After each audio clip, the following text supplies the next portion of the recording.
Maryam Tabatazi ama Mama Uganda waa hooyo dhashay 44 aruur ah. Da'deeduna waa 40 sano jir, waana gabadh uga dhalmada badan qaaradda Afrika iyo tan labaad ee adduunka.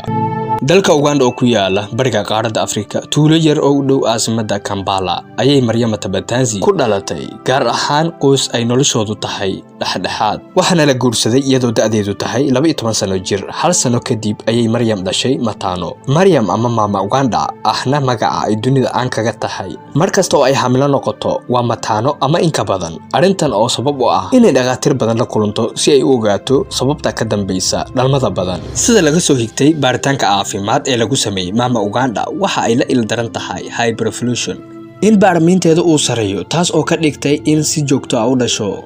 Sidoo kale dhaqaatiirta ayaa tilmaamay inay joojinta dhalmada ay ku sababi karto dhibaatooyin caafimaad oo ku dhaca ilma galeenka.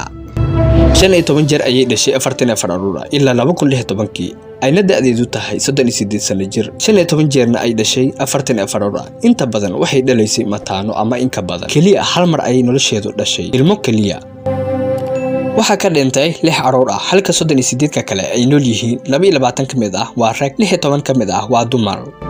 Kadib markii ay dhashay unugeedii ugu dambeeyay, iyadoo ku jirta da'da 38 sano jir, ayuu go'aansaday ninkeeda inuu ka baxsado oo ka tago iyada iyo aruurtiisa, isagoo ka baqaya in Maryam Tabatazi iyo isagu isu dhalaan aruur badan, gaar ahaan xaaladooda dhaqaale ma wanaagsanayn.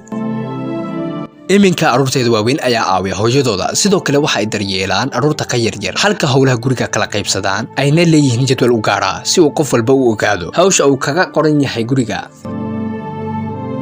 waxaa loogu yeeraa haweeneydii birta ahayd. Sheekada Maryam Tabatazi waxay caan ka noqotay warbaahinta caalamka, waxaana loogu yeeri jiray hooyada Uganda, iyadoo noqotay haweeneydii labaad ee ugu dhalmada badan adduunka.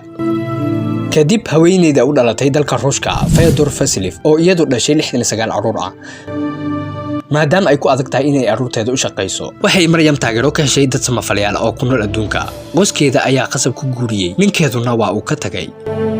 muuqaal uu kaga waramayo YouTuber ka soo jeeda Urdun ayaa ku booqday Maryam gurigeeda 2019, waxayna u sheegtay in aruurteeda yihiin nimco weyn, balse sababta ka dambaysa inay ubad badan dhasho oo ay tahay guurka xilliga hore. Sidoo kale waxay sheegtay iyadoo 12 sano jir ah inay qoyskeeda ka iibiyeen ninkii ay guursatay oo ka weynaa 28 sano.